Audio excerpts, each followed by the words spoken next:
हमारे आसपास बहुत ही प्यारे प्यारे टाउन्स हैं। बहुत ही अच्छे से हमारी ट्रेडिंग चलती है और हम बहुत ही प्यारे हैंडीक्राफ्ट, जिसे हिंदी में हस्तशिल्प भी बोलते हैं, ये हमारे आसपास दिखाई देती है। लेकिन ये बहुत ही तेज़ी से डेवलप हुई थी 8th सेंचुरी से 18th सेंचुरी के बीच में। ये वीडियो ना केवल स्टूडेंट बल्कि गवर्नमेंट एग्जामिनेशन की प्रिपरेशन कर रहे कैंडिडेट के लिए भी काफ़ी हेल्पफुल होने वाला है। Welcome to the chapter number 6 history class 7। ये वीडियो आप तक लेकर आ रहा हूँ मैं, आई एम मानव। और अगर आप चाहें तो मुझे सोशल मीडिया में भी फॉलो कर सकते हैं, नीचे मेरे सोशल मीडिया लिंक्स गिवन हैं। बिना देर किए शुरू करते हैं आज का वीडियो। मेडिवल टाइम्स में अगर एक ट्रैवलर रहा होगा तो उसकी एक्सपेक्टेशन क्या रही होगी। ये एक्सपेक्टेशन काफ़ी हद तक डिपेंडेंट होती थी, निर्भर होती थी कि आखिर वो किस तरीके के टाउन में है। एक टेम्पल टाउन में है जहाँ मंदिर होगा, एन एडमिनिस्ट्रेटिव सेंटर में होगा, मतलब एक ऐसी जगह जहाँ से राजा अपना शासन चलाता होगा।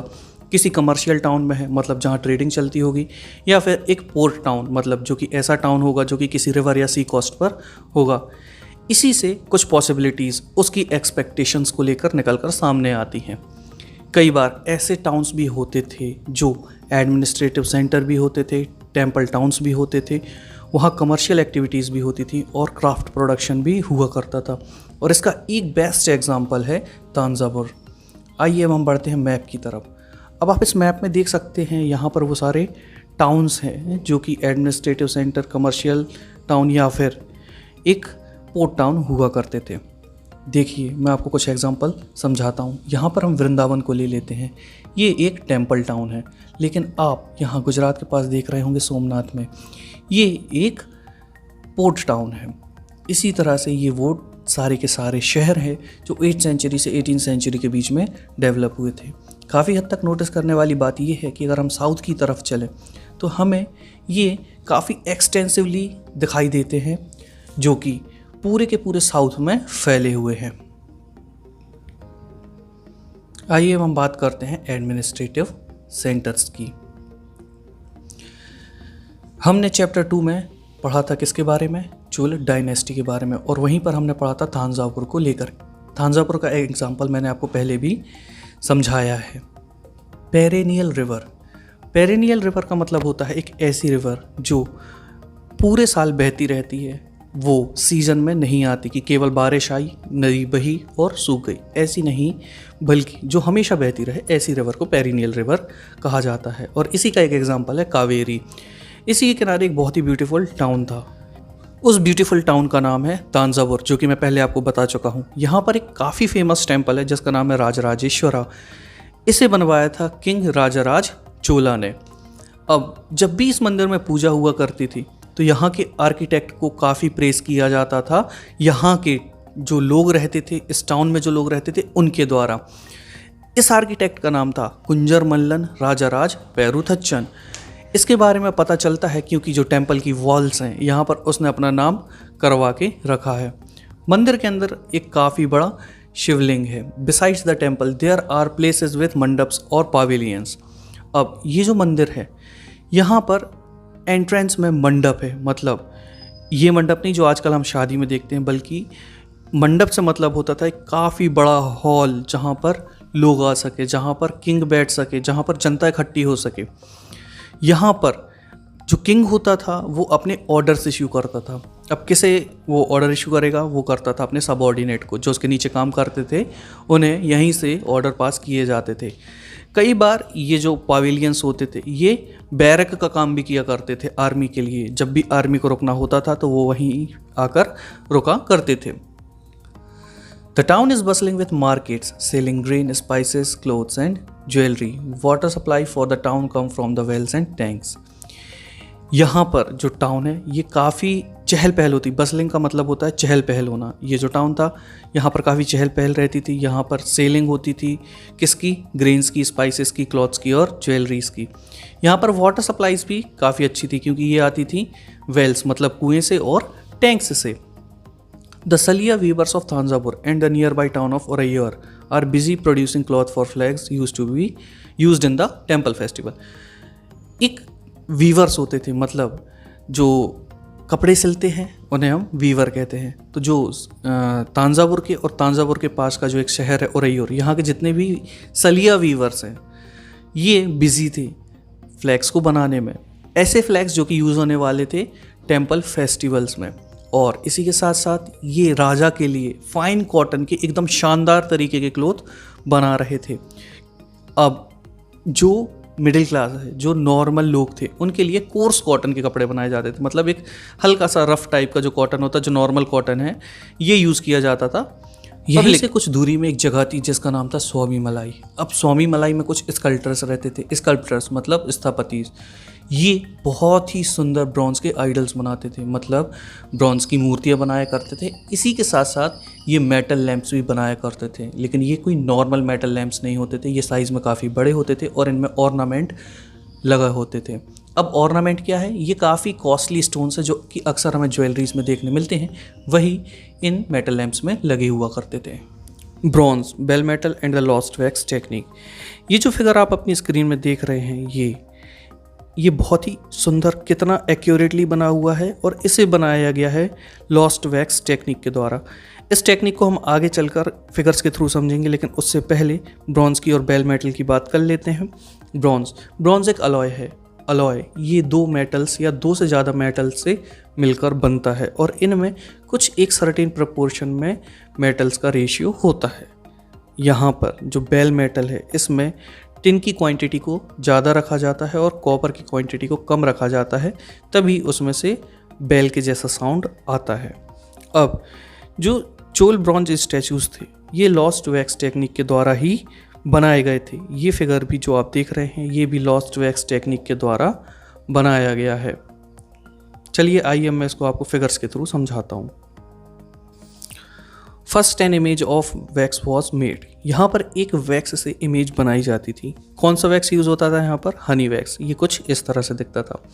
अब यहाँ से इन्होंने इमेज को बनाना शुरू किया और जब उनकी इमेज फाइनलाइज हो गई, इसके बाद इसे कवर कर दिया जाता था। किससे? क्ले से। अब देख सकते हैं यहाँ पर इसे क्ले से कवर कर दिया गया है। इसके बाद इसको सूखने के लिए रख दिया जाता था, इसे ड्राई कर लिया जाता था। इसके बाद क्या किया जाता था?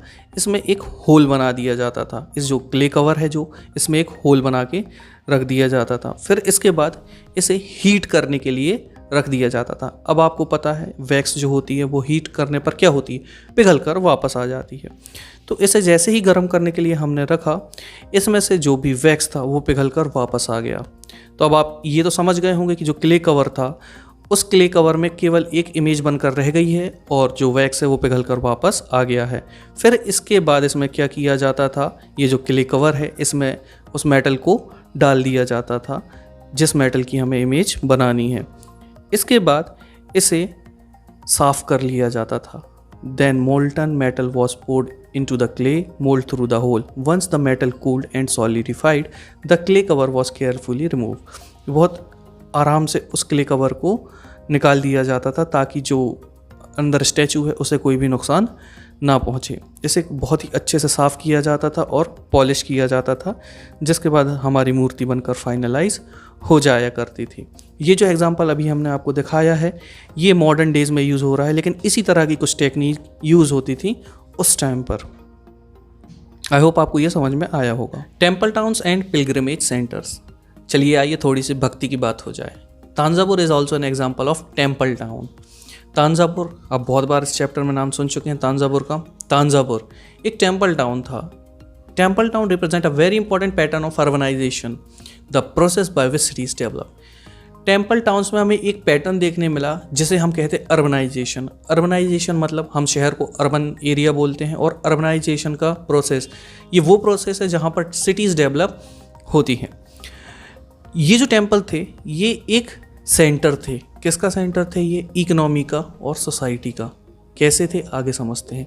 जो रूलर्स होते थे वो अपनी डिवोशन दिखाया करते थे, डेमोन्स्ट्रेट किया करते थे अलग अलग डाइटीज़ के लिए, मतलब अलग अलग देवताओं के लिए।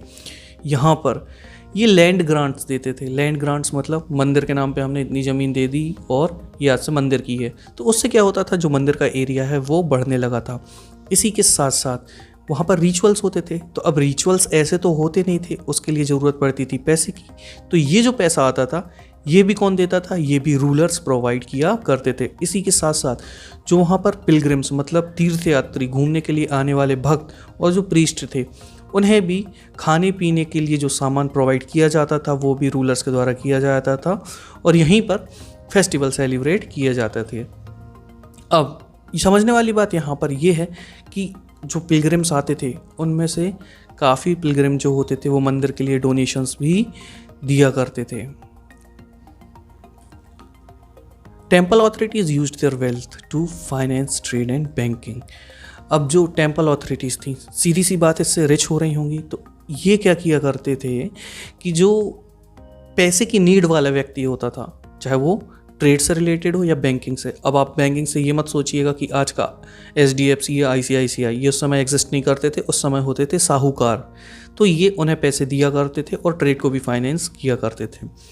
एज अ रिजल्ट जब पता चला कि ये सब कुछ हो रहा है, धीरे धीरे काफ़ी प्रीस्ट, वर्कर्स, आर्टिसन और ट्रेडर्स ये वहाँ पर आकर सेटल हो गए, उस मंदिर के पास आकर सेटल हो गए। और इनमें से कई पिलग्रिम्स भी ऐसे होते थे जो वहाँ पर सेटल हो जाया करते थे। Thus grew temple towns. Towns emerged around temples such as those of Bhilasvamin. Currently Madhya Pradesh में जो विदिशा में टेम्पल है भीलस्वामी का, ये एक बेस्ट एग्जांपल है। इसी के साथ साथ जो सोमनाथ टेम्पल है गुजरात में, ये भी टेम्पल टाउन का एक बेहतरीन एग्जांपल है। इसी के साथ साथ कुछ टेम्पल साउथ में भी हैं। कौन से हैं? कांचीपुरम है, मदुरई है तमिलनाडु में, तिरुपति है आंध्र प्रदेश में। करेंटली ये वो टेम्पल है जिनके नाम आप आज भी बहुत ज़्यादा सुनते रहते हैं। बढ़ते हैं आगे। Pilgrimage centre also slowly developed into township. अब ये जो पिलग्रिमेज सेंटर की बात करते हैं, मतलब ऐसे प्लेसेस जो कि लॉर्ड भगवान से रिलेटेड हैं या किसी ऐसे व्यक्ति से जो भगवान के बहुत क्लोज थे, ये सेंटर कहलाते हैं पिलग्रिमेज सेंटर। जैसे वृंदावन लॉर्ड रामा से रिलेटेड है। साउथ में एक और टेम्पल है तिरुवन्नमलाई। ये दोनों बहुत ही अच्छे एग्जाम्पल हैं pilgrimage.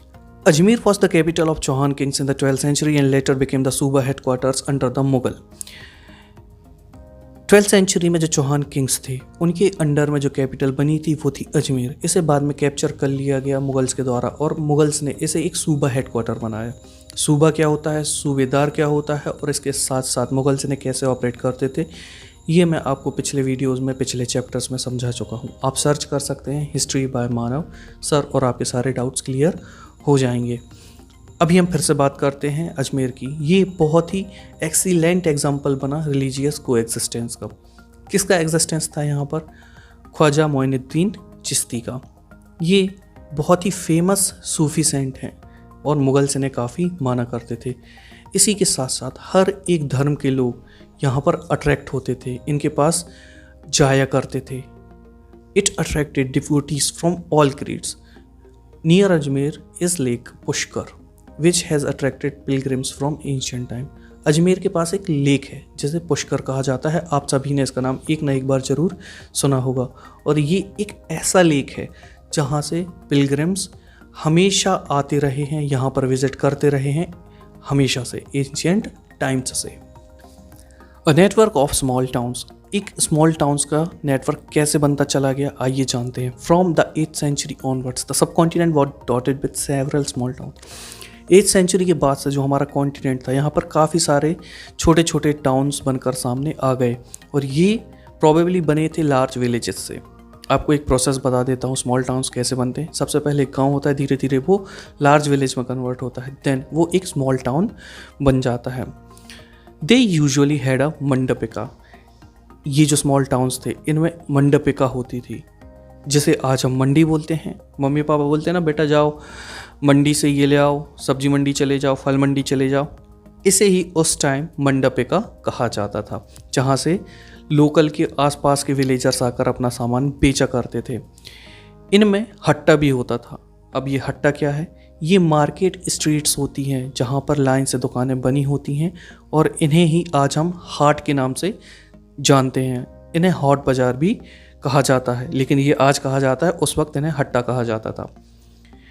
Besides there were streets for different kind of artisans. और वहीं पर अलग अलग आर्टिसंस के लिए जगहें होती थी।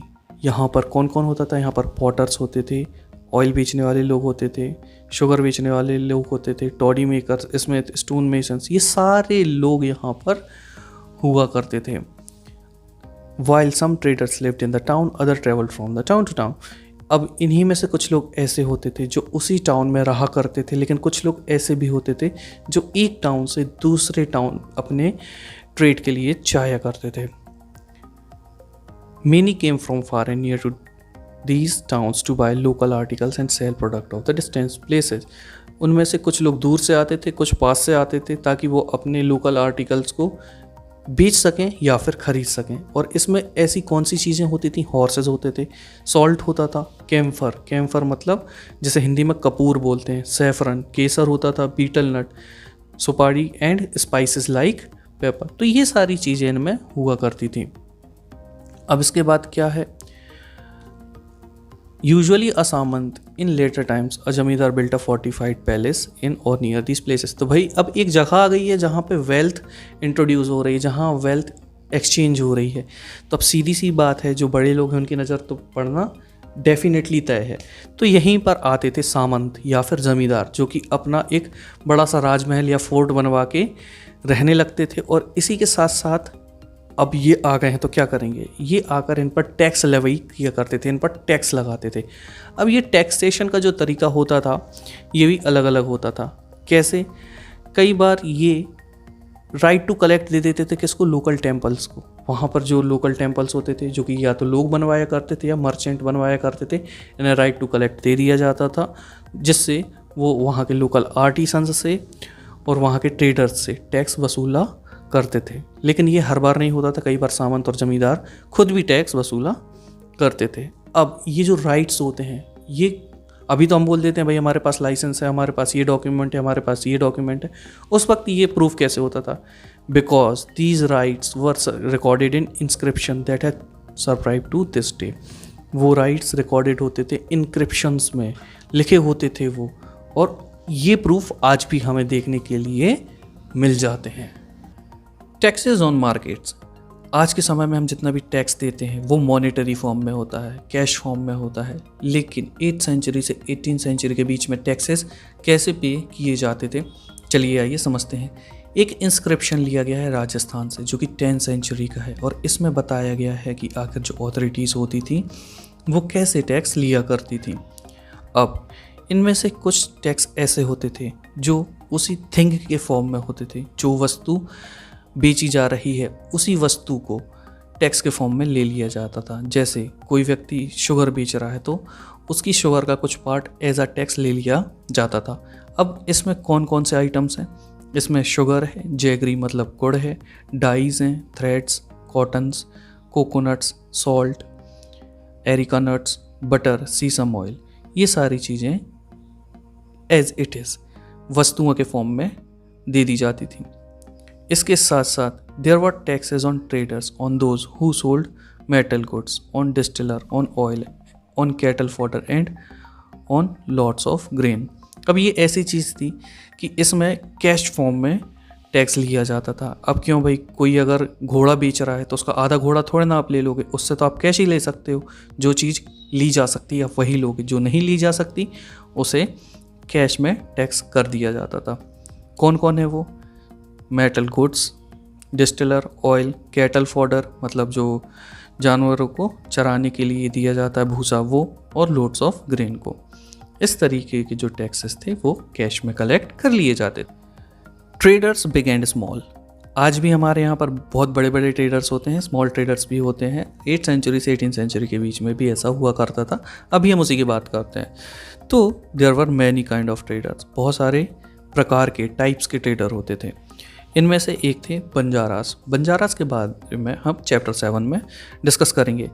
यहाँ पर बहुत से ट्रेडर्स होते थे जो अपनी एसोसिएशन बना लिया करते थे। उन्हीं में से एक है ऐसे लोग जो अपने हॉर्सेस को बेचा करते थे।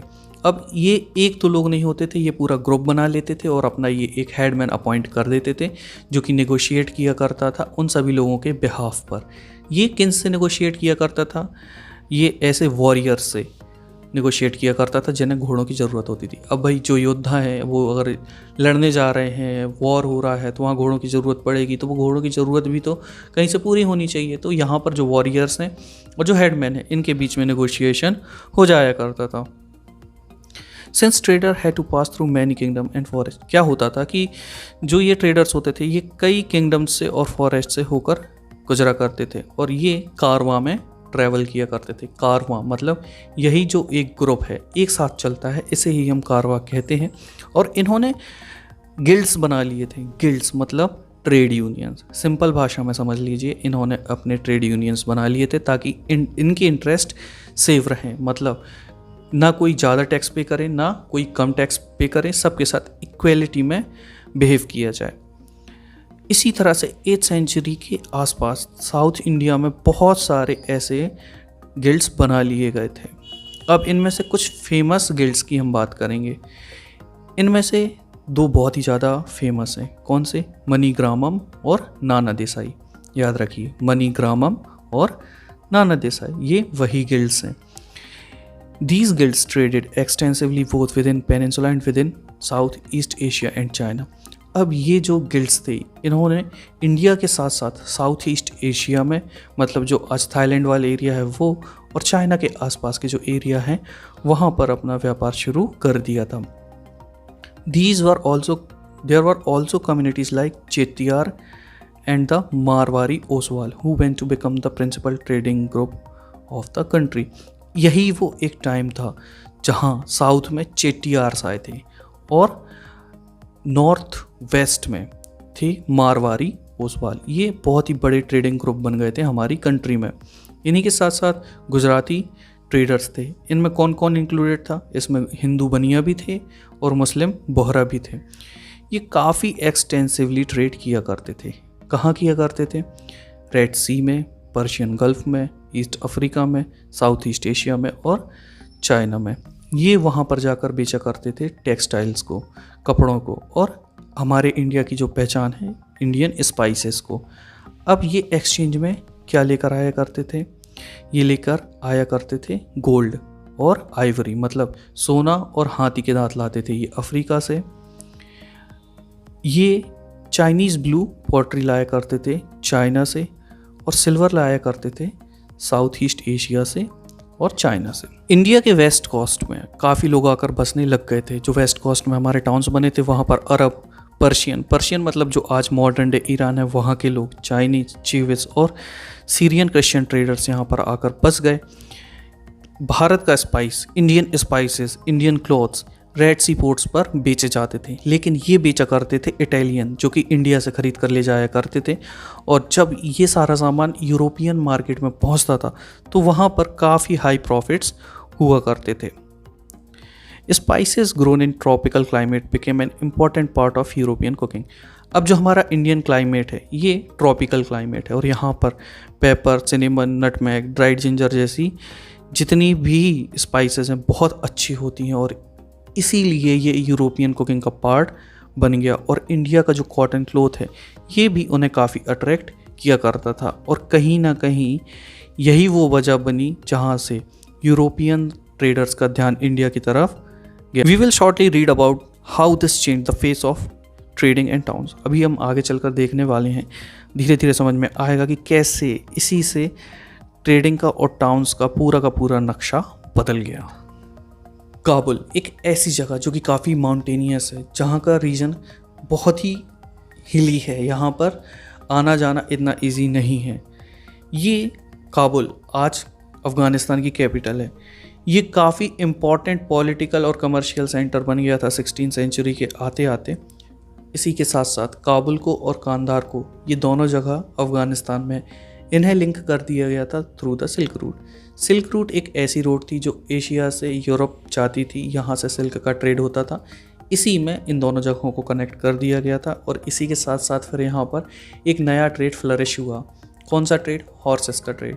यहाँ पर घोड़े खरीदे और बेचे जाने लगे। यहीं आकर एक यूरोपियन व्यक्ति था, जीन बैप्टिस्ट ट्रेवरनियर।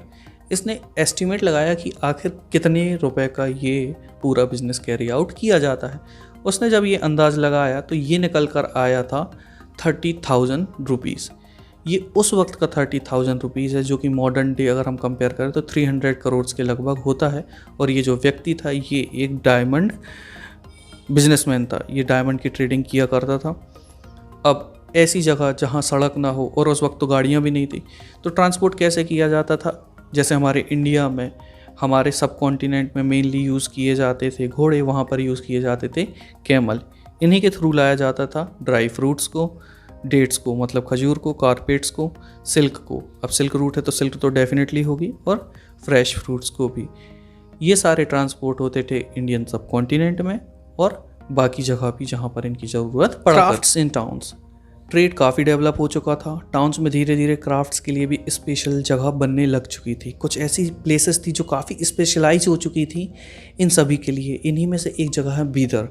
अब बीदर में क्या होता था कि यहाँ के जो कॉपर और सिल्वर के वर्क होते थे ये इतने शानदार होते थे कि इस जगह ने इतना नाम कमा लिया कि यहाँ का जो ये आर्ट था, क्राफ्ट था, इसे बीदरी कहा जाने लगा। द पांचाल्स और विश्वकर्मा। अब बात करते हैं पांचाल्स की या फिर विश्वकर्मा कम्युनिटी की।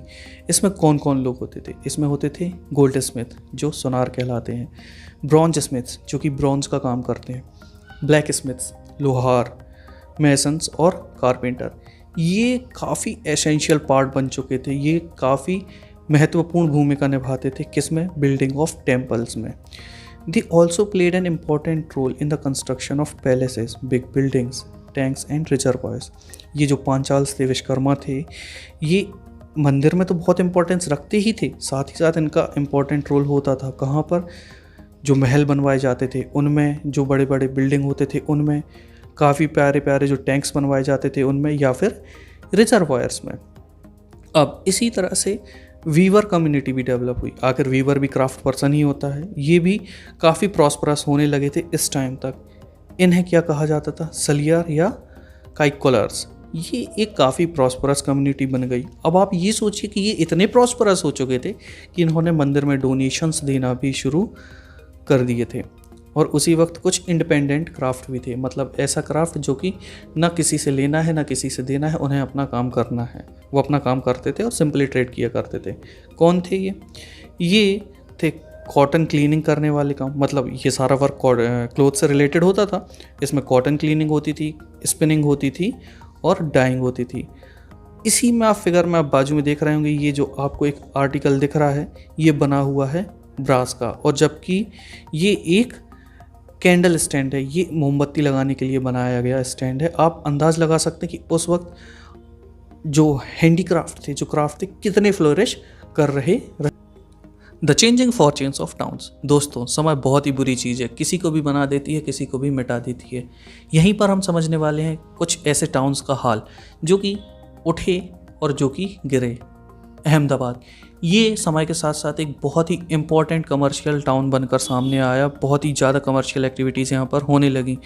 लेकिन इतनी फेमस जगह जैसे तांजावुर, जो टेम्पल सिटी थी जहाँ कमर्शियल एक्टिविटी होती थी, जो एडमिनिस्ट्रेटिव सेंटर था, इतनी इम्पॉर्टेंट जगह का रोल कम होने लगा, इसकी इम्पोर्टेंस कम होने लगी, इसकी साइज भी कम होने लगी। इसी के साथ साथ मुर्शिदाबाद, ये एक काफ़ी इम्पॉर्टेंट ट्रेड सेंटर बनकर आया। मुर्शिदाबाद भागीरथी नदी के किनारे है। यहाँ पर सिल्क का ट्रेड काफ़ी फेमस हो गया। लेकिन अनफॉर्चुनेटली अब ये वो वक्त है जब ब्रिटिशर्स भारत में आ चुके थे, और जैसे ही ब्रिटिशर्स भारत में आए उन्होंने अपना सस्ता मिल से बना हुआ मार्केट में पूरा का पूरा सामान उतार दिया, और इसी वजह से कंपटीशन फेस करते करते ये डिक्लाइन कर गया और आखिरी में कोलैप्स हो गया। तो दोस्तों, ये था वीडियो का पार्ट 1। पार्ट 2 आपकी स्क्रीन पर दिखाई दे रहा होगा, यहाँ से ये शुरू किया जाएगा। आई होप आपको वीडियो पसंद आया होगा। अगर आपका कोई भी डाउट है तो कमेंट बॉक्स में कमेंट कीजिए, आपकी क्वायरी ज़रूर सॉल्व की जाएगी। तब तक पढ़ते रहिए, खुश रहिए। मेरा नाम है मानव। Thank you.